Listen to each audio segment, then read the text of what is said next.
안녕하세요. 준박입니다. 오늘은 자동차 부품 제조 판매 기업 만도에 대해서 알아보도록 하겠습니다. 자, 목차 안내에 앞서 제 영상이 평균적으로 20분에서 30분 사이로 제작이 되어지고 있습니다. 그러다 보니까 아무래도 영상이 좀 지루해지다고 느끼실 수도 있고, 영상이 길다 보면 여러분들께서 좀 필요 없다라고 생각하는 내용들도 있을 수 있습니다. 제가 이렇게 영상을 길게 만든 이유는 그냥 단순히 오늘 뭐 만도가 주가 하락을 했기 때문에 그 이유에 대해서만 설명을 드리는 그런 영상을 만들진 않고, 그 이유도 포함을 시키겠지만은 앞서서 그런 기업 개요라든지 뭐 이 종목에 대한 사업성 또한 여러 가지 내용들을 좀 함께 다루면서 이 영상이 나중에 여러분들이 보시더라도 이 기업이 이랬구나, 아니면 저랬구나, 혹은 내가 이 종목에 대해서 투자를 하고 있는데 그러함에 있어서 어느 정도는 알고 있으면 좀 더 낫지 않을까라는 생각에서 좀 더 부연 설명이 많습니다. 그래서 그런 점 여러분들 참고해 주시길 바라고요. 혹여라도 필요한 내용만 확인하고 싶으시면 지금 이 목차에서 여러분들이 원하시는 부분대로 이동을 하셔서 확인을 하셔도 되겠습니다. 자, 그러면 목차에 대해서 말씀을 드리겠습니다. 첫 번째로는 기업 개요에 대해서 말씀을 드릴 거고요. 그리고 지배 구조, 그 다음에 핵심 사업, 그리고 주가 하락의 이유, 그에 따른 종목에 대한 분석, 재무 차트와 매매 동향, 캔들 차트 이렇게 확인해 볼 거고요. 그런 다음에 저의 준박의 관전 포인트를 말씀을 드리고 결론으로 영상을 마무리 짓도록 하겠습니다. 본문에 들어가기 앞서 안내 말씀드립니다. 준박의 주식 노트는 준박의 잘못된 매매 습관을 바로잡고 공부하는 내용을 공유하는 채널입니다. 추천 종목이나 대단하고 화려한 내용이 담긴 영상은 없습니다. 단지 구독자 및 시청자분들과 함께 안전한 매매 습관을 만들고 싶은 공간입니다. 빠르게 시청하고자 하시면 화면 우측 하단 톱니 아이콘을 클릭하셔서 재생 속도를 조절하시면 되십니다. 그리고 유익한 내용이었다면 구독과 좋아요, 알람 설정까지 부탁드리겠습니다. 네, 먼저 기업 개요입니다. 1962년 10월에 만들어진 회사고요. 2019년 기준으로는 매출의 6조 원을 달성을 했습니다. 직원 수는 12,000명이 넘게 있고요. 자, 2014년 한라홀딩스의 자동차 부품 제조 판매업 부분을 인적 분할을 해서 상장을 했습니다. 네, 자동차 제동장치, 조향장치, 현가장치 등을 생산하는 자동차 샤시 부품 전문 제조 회사입니다.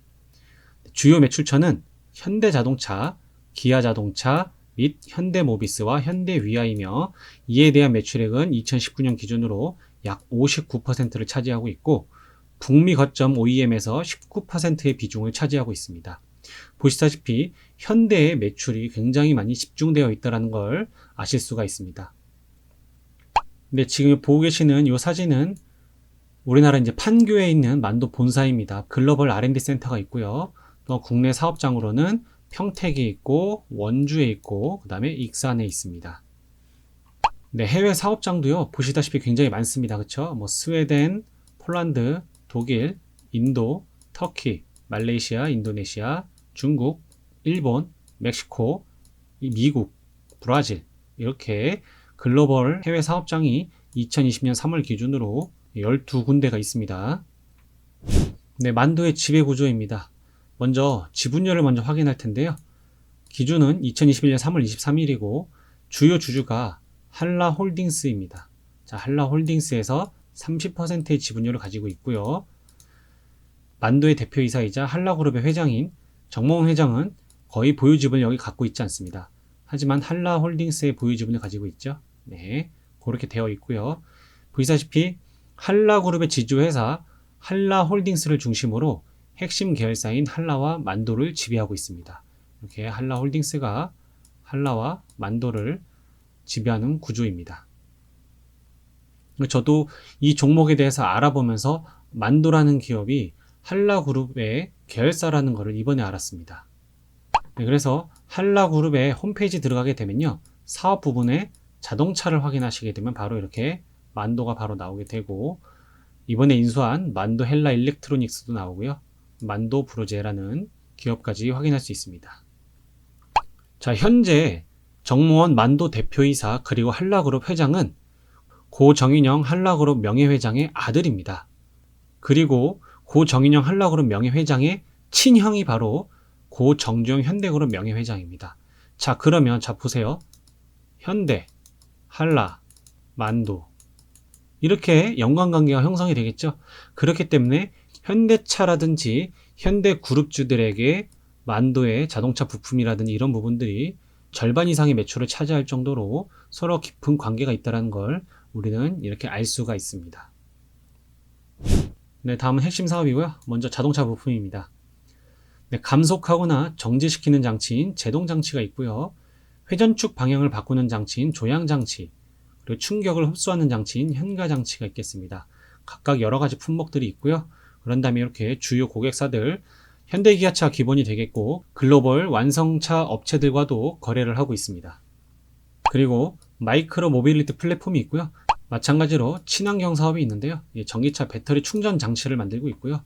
수소 충전소 전용 어플리케이션도 개발해서 지금 활용이 되고 있습니다. 그러니까 추가적인 사업까지도 영역을 다시 한 번 더 확대를 할 수 있다는 거죠. 자, 그리고 자율주행 관련해서요. 유튜브에서 이 영상 꼭 검색하셔서 한번 보십시오. 저는 한편의 영화를 보는 줄 알았습니다. 굉장히 정말 영상 잘 만들었어요. 풀 영상이 1분 31초인데요. 만도 자율주행 순발력의 실력이 다른 영상입니다. 1년 전에 올라온 영상인데 조회수가 496만 회입니다. 한번 보십시오. 지금껏 본 적 없는 테스트, 자율주행 끝에서 만도를 만나다.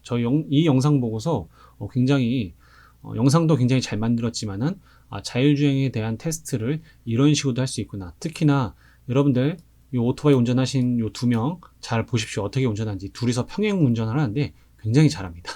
그러면서 이 자율주행 자동차가 어떻게 따라가는지도 한번 보십시오. 영상 굉장히 잘 나왔어요. 이후에 한번 검색해서 보셔도 괜찮을 것 같습니다. 네, 핵심 사업, 지금 이제 주력으로 급부상하고 있죠. ADAS, 첨단 운전자 지원 시스템입니다. 자, ADS 시스템은 전방 도로 상황을 살피는 인지 단계부터 이를 차량 움직임으로 연동하는 제어 단계까지 안정적인 호환성이 강점입니다. 전후방 상황에 따라 급제동을 하고요. 사고를 예방하는 긴급 제동 시스템도 만도의 차별화된 기술입니다. DAS, 그죠? 드라이버 어시스턴스 시스템, 자율주행 관련돼서 전 세계가 지금 완성차 업체들이 전기차로 전향을 하고도 있고, 또한 자율주행은 필수적으로 개발해야 되는 요소입니다. 그렇기 때문에 이러한 부분에 있어서 만도가 가지고 있는 이 기술들이 점점 더 강점으로 부각이 될 것으로 보여집니다. 네, 만도의 첨단 운전 보조 시스템 매출 비중입니다. 자, 점점 보시면 이렇게 쭉 매출 비중이라는 게 전체 매출의 비중이에요. 보시면은 이렇게 19년도에 12%대를 올라갔어요. 그렇죠? 그런 다음에 올해 대략 한 14% 정도 나왔을 거고요. 그런 다음에 지금 21년, 22년은 이제 추정치로 나오는데 어찌됐든 이렇게 우상향하면서 전체 매출을 차지하는 비중이 올라갈 거라는 전망치입니다. 전망치. 자, 만도 전체 실적 전망입니다. 사실 2019년이 6조였어요. 2019년이 6조였는데 2020년엔 줄었습니다. 사실 2020년엔 좀 줄었어요. 그렇지만 2021년도에는 다시 6조대를 회복할 것으로 보이고 2020년도에도 추가적으로 상승을 할 것이라는 전망치입니다. 주요 글로벌 ADAS 관련사 밸류에이션입니다. 지금 만도의 주가 수익 비율은 15배예요. 그런데 글로벌 ADAS 업체 평균은 26배입니다. 그렇기 때문에 아직 저평가 받고 있다는 얘기죠. 그래서 이 정도 수준으로 올라가게 될 경우에는 만도의 목표 주가는 대략 9만원, 10만원까지 보고 있다는 게 증권가의 전문가들의 의견입니다. 그리고 ADAS를 결정적으로 확장하고 핵심 사업으로 부각될 수 있는 것은 이번에 만도 헬라 일렉트로닉스를 인수한 겁니다. 보시면 거래소 공시에 2월 3일 날 만도 탑업인 주식 및 출자증권 취득 결정이라고 되었고, 그쵸? 1650억 원, 1650억 원으로 지분을 인수한 겁니다. MH가 바로 만도 헬라 일렉트로닉스인데요. 이 회사는 독일 헬라와 주식회사 한라홀딩스가 각각 50%를 보유한 합작 회사에서 이번에 지분 100%를 전격 인수한 겁니다. 이제는 독일 헬라 기술 의존 없이 독자적인 기술로 해외 시장 공략을 목표로 할 수가 있고요. 중국과 인도의 해외 생산 거점을 확보하게 되었고 북미 유럽으로 ADAS 시스템 수출 가능성이 열리게 되었습니다. 자, ADAS 제품 공급을 좀 큼직한 것만 살펴보면은 2019년에는 인도 마인드라, 그리고 2019년엔 미국 리비안, 요거는 이제 현대자동차를 통해서 이제 납품을 하게 된 거고요. 2021년 중국 보이아, 2021년 러시아 가즈, 이런 식으로 만도의 ADAS 제품을 공급하기로 되어 있는 회사들입니다. 자, 네이버 종목 리서치를 가보시게 되면은 이렇게 각각의 증권사들의 전문가 분들이 올려놓은 제목들 보시면은 글로벌 수주 능력 재평가 필요 시점, 4년 만에 맞이할 분기 영업이익 1,000억 시대, 고객 다변화와 ADAS 확대 재확인, 완연한 턴어라운드 시그널, 본격화된 실적 개선의 초입에서 라는 식으로 여러 가지 이제 증권사 리포트가 올라와 있어요. 그래서 최신 내용은 아직 업데이트가 안 됐는데요. 근데 이런 내용들 살펴보시면 조금이나마 도움 되실 겁니다. 자, 그러면서 이제 3월 22일 날 특급 공시가 떴죠. 폭스바겐과 서스펜스 공급 계약 체결이라는 공시가 나왔습니다. 그래서 5천만 개의 서스펜션 수주 계약이고 차량 수량으로는 약 1250만 대라고 합니다. 단일 품목 사상 최대고요. 2033년까지 공급을 하고 폭스바겐 전기차 전략 핵심 파트너로 이제 급부상을 하고 있다라는 내용입니다. 폭스바겐이 파워데이에서 배터리 셀을 각형으로 전환하겠다라는 얘기를 발표를 했죠. 그럼과 동시에 LG화학과 SK이노베이션의 주가가 급락을 맞고 있고 삼성 SDI도 각형을 생산하고 있지만은 어쨌든 배터리 3사가 동시에 주가가 하락을 하고 있는 모습입니다. 자, 그와 관련된 영상도 제가 이렇게 올렸으니까 이 카드 내용 한번 보시고서 궁금하신 분들 한번 보시면 될 것 같고요. 자, 그러한 부분에 있어서 이 배터리 3사, 배터리의 완제품을 만드는 회사들은 뭔가 이러한 조금 악재가 발생이 됐는데 만도 같은 경우는 폭스바겐과 일단 자동차 일반 부품이죠. 서스펜션에 대해서 수주 계약이 됐고 그게 2033년까지예요. 그렇다고 할 경우는 어떻습니까? 추가적으로 만도에게서 이제 ADAS 제품이라든지 여러 가지를 다방면으로 추가 공급 계약 체결할 수 있는 여지까지 생긴 겁니다. 어차피 폭스바겐도 내연기관차 생산을 중단하고 주력 사업으로 전기차로 돌린 만큼 그러한 부분에 있어서 만도가 같이 갈 수 있는 확률이 더 커졌습니다. 당연히 뭐 이제 추측인 거고요. 그냥 오로지 요것만 서스펜션만 만도에게서 가져갈 수도 있습니다. 자, 그렇게 폭스바겐과 특급 호재 계약이 나왔으면서 주가는 그날부터 떨어지기 시작했어요. 그 전날부터도요. 이제 휘발유를 더 부었죠. 어제 오후 5시 49분에 단일 판매 공급 계약 체결 공정 공시 불이행이라는 내용으로 올라왔습니다. 만도에서는 4월 1일까지 이의 신청을 할 수가 있습니다. 이의 신청을 해서 받아들여지게 되면 불성실 공시 법인 지정이 취소된다든지 뭐 보류라든지 이렇게 될 수도 있고요. 그러한 부분에 있어서 과실이라든지 이런 심의위원회가 열리게 됩니다. 하지만 별다른 내용들이 없다고 한다면 심의를 생략할 수도 있고요. 그런 다음에 부가벌점이 10점 이상 되는 경우에는 지정일 당일 매매 거래 정지가 됩니다. 이런 부분 알고 계시면 되겠습니다. 자, 그러면 이 불성실 공시법인이 왜 지정 예고를 받게 됐는지 이에 대해서 알아보겠습니다. 한국경제TV랑 한국경제에서 먼저 나왔어요. 입력 시간 보시면 2021년 3월 22일 8시 47분 장 시작하기 전이죠. 월요일 장 시작하기 전이고요. 그런 다음에 여기서는 어떻습니까? 같은 날 9시 7분에 기사 입력이 됐습니다.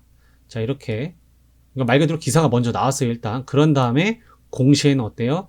이렇게 해서 보시면은 오후 5시 50분 정도죠. 만도 단일 판매 공급 계약 체결. 자, 실제로는 3월 19일에 폭스바겐과의 계약이 이루어졌습니다. 맨 마지막 걸 먼저 보게 되면 유가증권 시장 공시규정 제7조에 따르면 최근 사업년도 매출액의 100분의 10 이상의 단일 판매 계약 또는 공급 계약을 체결하거나 해지할 경우 사유 발생일 다음 날까지 거래소에 신고를 해야 된다는 겁니다. 다음 날까지요. 자, 그런데 19일이면 당연히 다음 날이면 20일 날 신고를 해야 되는데 20일과 21일은 여기 보시다시피 토요일과 일요일이었습니다. 즉 19일이 금요일이었으니까요. 그러다 보니까 말 그대로 22일 날 월요일이 공시일인 겁니다. 그래서 20일 날 공시했어요. 근데 문제가 되는 건 뭐냐? 공급 계약 체결 공시에 앞서 언론 보도자료 배포로 공시 규정을 위반한 겁니다. 그러니까 이 순서가 바뀌었어야 돼요. 거래소 공시가 먼저 나오고 그런 다음에 이렇게 언론 보도사에서 뉴스가 나왔어야 되는데 이 순서가 바뀐 거예요. 그래서 이게 바로 공시 규정을 위반을 했기 때문에 불성실 공시 법인 지정 예고가 나오게 된 겁니다. 자, 그러면 실제로 주가를 하락한 이유는 단지 불성실 공시 법인이 나왔기 때문에 하락을 한 걸까요? 그리고 왜 특급 호재가 나온 날부터 주가가 떨어졌을까요? 여러분들 그걸 잘 아셔야 돼요. 그러한 부분을 제가 이 다음 파트부터 말씀을 드리도록 하겠습니다. 종목 분석에서 재무 차트부터 살펴보도록 하겠습니다. 2015년 5조를 달성한 이후 지속적으로 성장을 하다가 19년도에 6조에 가까운 매출이 나왔어요. 그리고 영업이익도 2천억 원이 넘었고요. 당기순이익도 1,100억 원이 넘었습니다. 하지만 보시면 2020년대 좀 줄었죠? 6조 원 가까이에서 5조 5천억 원으로 상당수 많이 줄었습니다. 그런데 영업이익은 더 줄었어요. 19년도에 2,186억 원에서 지금 2020년도에 887억 원, 당기순이익도 1,100억 원에서 139억 원을 줄었고요. 대신에 유보율은 3,398%로 엄청난 현금 유동성을 자랑을 하고요. 부채율은 188%로 상당히 높긴 하지만 압도적인 유보율과 이런 지속적인 매출과 플러스 영업이익은 어찌됐든 재무 건전성에 있어서는 걱정할 필요는 없어 보입니다. 자, 매매 동향 살펴보겠습니다. 22일 날 뉴스가 나왔는데 보시면 이렇게 여기서부터 볼 수가 있겠죠. 3월 19일부터 외국인과 기관은 계속해서 팔고 있어요. 지속적으로. 특히나 기관은 마치 알고 있었다는 듯이 이렇게 양 이틀간 세게 들어왔죠. 외국인은 조금 들어왔고요. 아마 기관 따라서 들어온 것 같아요. 그런 다음에 지금 연속 4일째 기관은 매도를 하고 있습니다. 보시면 압도적으로 개인들은 요 4일 동안 매수를 하고 있는 입장이고요. 최근 4일 동안 순매수한 이 수량이 지금 나온 거라고 보시면 돼요. 그동안은 다 샀다 팔았다 하고 있었는데 최근 4일 동안 매수한 수량이 지금 현재 요 127만 주라고 보시면 되겠습니다. 그러면서 외국인은 30만 주 매도, 기관은 98만 주를 매도했어요. 자, 여러분 제가 아까 말씀드렸죠. 왜 외국인과 기관이 특급 호재가 나오는 날을 기점으로 해서 계속 팔고 있을까요? 여러분들 그걸 아셔야 돼요. 아까 불성실 공시법인에 대한 그 공시 규정이 발생된 이유를 말씀을 드렸죠. 뉴스 언론 보도보다 공시가 늦게 나왔기 때문이에요. 자, 그러면 외국인과 기관, 전문적으로 이렇게 투자를 하는 기관에서 그 순서를 몰랐을까요? 당연히 알고 있었겠죠. 알고 있었기 때문에 갭을 띄워서 팔아야겠구나 라는 계산이 이미 있었던 겁니다. 무슨 내용이 이해되시죠?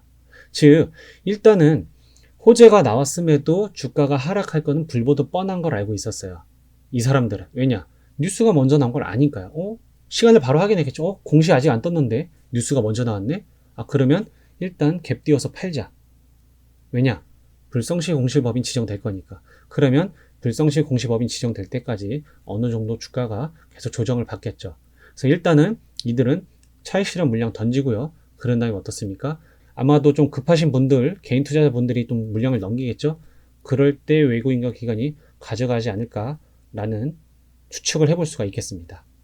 네, 이건 뭐 준방만의 소설이긴 하겠지만 뭐 저는 그렇게 생각이 들어요. 이들이 당연히 전문가들이 그 불성실 공시법인 지정을 받을 것을 예고될 것을 몰랐을진 않을 거라고 생각을 합니다. 그 순서를 이미 알고 있기 때문에요.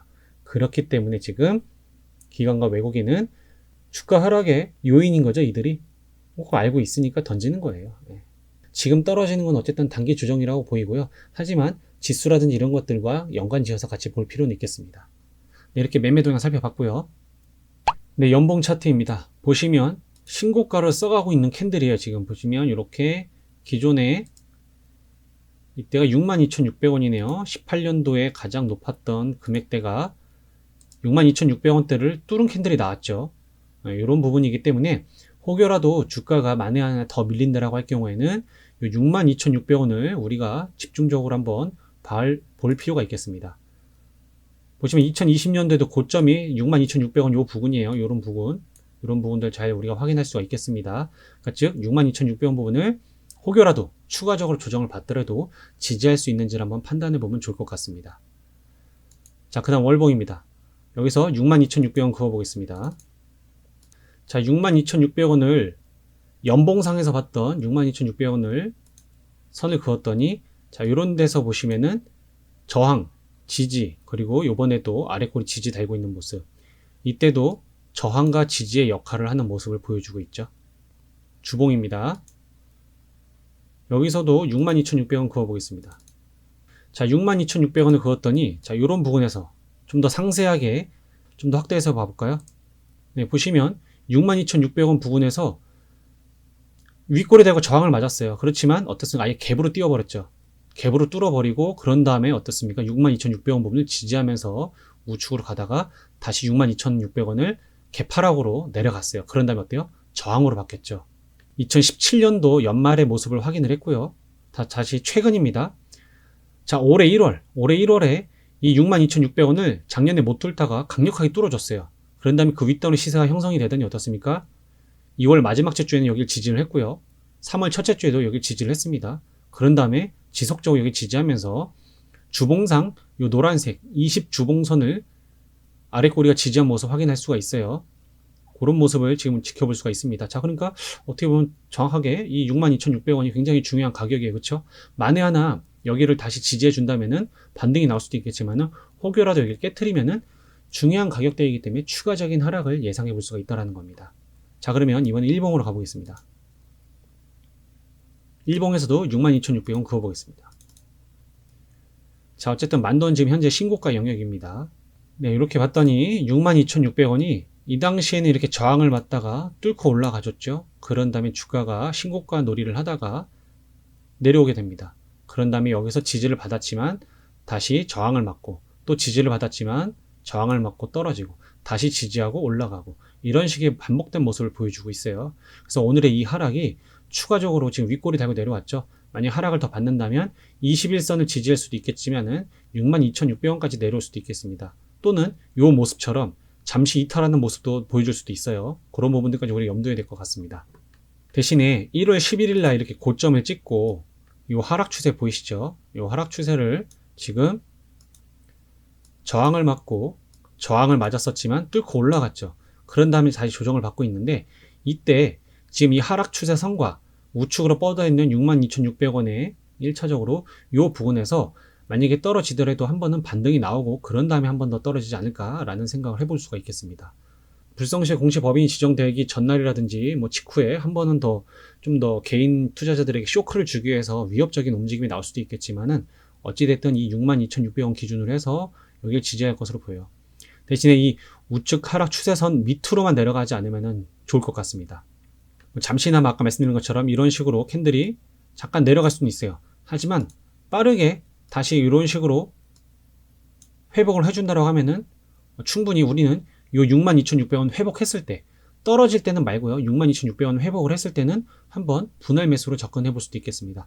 떨어질 때는 어디까지 떨어질지 모르니까 지켜보다가 반등을 할 때 저점이라는 걸 확인을 하고 중요한 가격대로 생각되는 부분을 접근을 했을 때 뭐 분할 매수로서 한번 접근을 해볼 수가 있겠죠. 그래서 아까 말씀드린 것처럼 지금 외국인과 기관이 던지고 있는 이유는 이미 그들은 불성실 공시 법인이 지정될 걸 알고 있었기 때문에 어차피 단기적인 충격을 대비해서 미리 던진 거라고 저는 보여져요.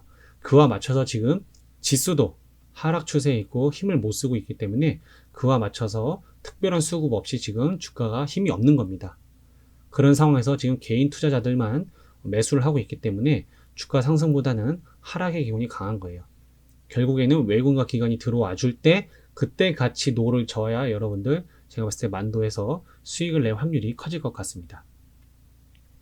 자, 그래서 다시 한번 말씀드리면 우측 요 하락 추세는 깨트리고서 브레이크를 걸은 겁니다. 저점을 만들고 저점을 만들고 저점을 만들었지만 여기서 브레이크를 건 거예요. 물론 이게 다시 내려왔을 때 전저점 이런 부분 다시 한 번 더 전저점을 깨트리면 좀 더 많이 하락할 수 있어요. 하지만 전저점 올 수도 있습니다. 여러분 우리는 무조건 없으니까 62,600원이 아무리 중요한 가격이어도 조정을 시게 받으면 이 전저점 깨트려 내려올 수도 있습니다. 그렇게 되면 이 까만 선인 120일 장기 이평선을 지지한지 확인해야 될 것이고요. 그런 다음에는 이런 큰 상승 나오기 전에 전저점이었던 이런 부분까지도 우리가 좀 대비를 해야겠습니다. 항상 나눠서 대비를 해야 돼요. 뭐 한 곳에서만 여러분들이 지켜보고 있는 것이 아니라 여기서도 깨질 수도 있겠구나 혹은 여기까지도 내려올 수 있겠구나 이런 식으로 우리가 준비는 해야 된다는 거죠. 안 오고 올라가면 더 좋은 거니까요. 그렇죠? 그런 부분들 참고하셔서 여러분들이 진행하시면 될 것 같고 만에 하나 상승하고 이게 이제 지금 3월 수주잖아요. 이러한 부분들이 1분기 실적으로 반영되고 하면은 4월 중순에 이제 1분기 실적 관련된 내용들 나올 때 그러한 부분들의 흐름에 맞춰서 한번 좀 상승의 기운을 타지 않을까. 물론 그 전에 지수가 어느 정도 상승 탄력을 받아야 함께 올라갈 수 있을 것 같아요. 네, 그러면 하락에 대한 관점을 살펴봤으니까요. 만에 하나라도 상승을 한다고 가정했을 때 1차적인 목표가는 우리는 이날 3월 22일 날 폭스바겐과의 첫 번째 호재가 나왔을 때 시작가였던 73,800원 부근을 목표가로 두고서 분할 매수를 해볼 수가 있겠습니다. 이렇게 첫 번째 목표가가 73,800원이 되겠고요. 두 번째는 이날 2월 3일의 고가인 79,900원, 뭐 약 한 8만원이라고 볼 수 있겠네요. 이런 식으로 1차, 2차 목표가를 정해서 우리가 가져가 볼 수 있겠고요. 그 이후에는 8만원 이상으로 넘어가게 되면은 대략 말 그대로 이제 신고가 경신할 수 있는 영역이기 때문에 그때부터는 우리가 만에 하나 이런 부분에서 잡았는데 이런 상승폭이 나와준다라고 할 경우에는 당연히 물량을 점점점 비중을 줄여가면서 차익 실현을 해야겠죠. 다시 한번 말씀드리지만 떨어질 때 매수하는 거는 여기서 몰빵한다든지 여러분들 비중 50% 이상을 하는 게 아니라 10%든 여러분들이 정말 오랜 시간 지속될 경우, 이런 조정이라든지 이런 부분이 오랫동안 지속될 경우에도 이 기업에 대한 믿음이 있다고 한다면은 소액으로라도 떨어질 때마다 나눠서 구간별로 소액으로 분할 매수하시면 되겠고요. 상승할 때는 반대로 어떻습니까? 필요한 만큼의 수익권이 발생될 때마다 일부 분량을 조금씩 덜어내면서 여러분들이 수익 실현도 하면 좋겠습니다. 자, 여러분. 일봉 차트, 만도의 일봉 차트가 왼쪽이고요. 오른쪽은 코스피의 일봉 차트입니다. 지금 흐름 보시면 어떻습니까? 굉장히 비슷하죠? 이렇게 보시면 우하락 추세를 아직 뚫지는 못했어요. 자, 이렇게 3월 11일 날 고점을 찍었고요. 그리고 코스피도 3월 11일이 고점이었습니다. 그런 다음에 바닥 찍고 한번 올라왔죠. 자, 여기서도 바닥 찍고 올라왔습니다.